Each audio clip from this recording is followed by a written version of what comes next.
La géopolitique aujourd'hui, comme par le passé d'ailleurs, mais peut-être encore plus aujourd'hui dans un monde devenu complexe, où les événements s'enchaînent à une vitesse rapide et où ont très souvent une portée mondiale, eh bien la géopolitique est devenue un sujet essentiel pour nous tous, mais encore plus probablement pour les entreprises.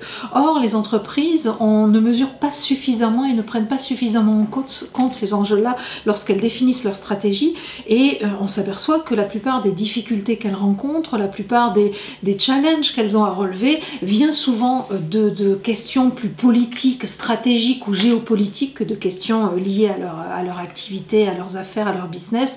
Et donc il est important de prendre en compte tout cela pour ces entreprises et dans l'élaboration des stratégies ou dans la prise de décision. Une simple illustration, on pourrait se demander quels sont les scénarios qui pourraient se dessiner dans l'avenir géopolitique post-Covid. Et de ce point de vue-là, bien, il y a trois types de scénarios qui sont envisageables: le scénario du pire, le scénario positif et le scénario progressiste, et puis le scénario du statu quo. Alors le scénario du statu quo, c'est une fois la crise finie, on redémarre avec nos vieux réflexes, on reprend nos activités comme avant, et au fond, qu'est-ce que cela signifie? Bien, ça signifie que les États soutiennent massivement les économies, les entreprises pour qu'elles redémarrent, pour que la croissance reprenne.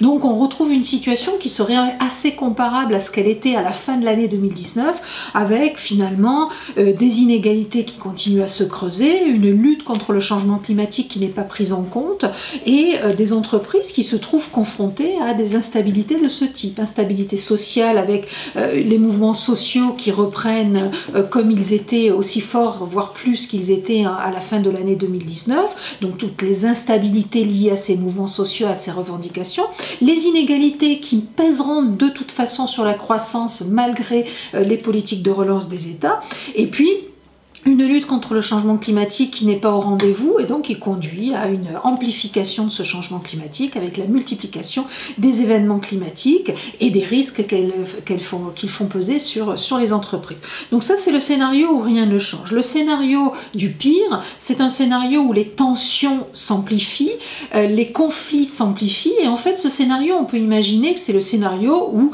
la rivalité entre la Chine et les États-Unis devient le moteur de la géopolitique mondiale, devient l'élément structurant de cette géopolitique. On entre dans une sorte de guerre froide, et du coup, bien, les conséquences sont un petit peu différentes. C'est-à-dire à un moment donné, qu'essaieront de faire toutes les parties en présence, c'est d'éviter absolument un conflit dur entre ces deux grandes puissances. Néanmoins, ils se prépareront à une telle éventualité, et donc des secteurs comme la défense, les secteurs qui travaillent pour lutter contre les cybermenaces seront beaucoup plus prospères et profiteront très nettement de la situation, et d'autres secteurs se verront pénalisés, comme on peut imaginer le secteur du tourisme par exemple, et des secteurs plus commerciaux. Enfin, on peut envisager le troisième scénario, qui serait un scénario progressiste, un scénario où un certain nombre d'États, parmi les plus influents et parmi les plus déterminants, décident qu'il est temps d'investir massivement dans la lutte contre le changement climatique et profitent des politiques de relance post-Covid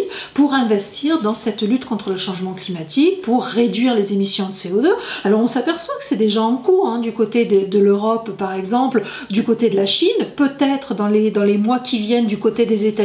En tout cas, il y a des annonces qui ont été faites dans ce sens. Et alors là, la donne est radicalement changée. Pourquoi? Parce que le changement climatique, c'est un problème global. Pour lutter contre le changement climatique, il faudra remettre du multilatéralisme dans la machine. Il faudra une nouvelle coopération entre les États, une nouvelle coopération plus multilatérale, plus ouverte, plus de négociations. Et les tensions pourraient s'apaiser. Par contre, côté affaires et côté économie, bien évidemment, ce sont plutôt les secteurs de la transition énergétique, les secteurs du digital et de la digitalisation, ce sont plutôt tous les secteurs qui vont permettre cette lutte contre le changement climatique qui seront favorisés. Donc on le voit, les scénarios géopolitiques ne sont absolument pas sans effet, bien au contraire, sur l'activité des entreprises, sur l'économie et sur les grands marchés mondiaux, et il est très important que les entreprises intègrent ça dans leur stratégie.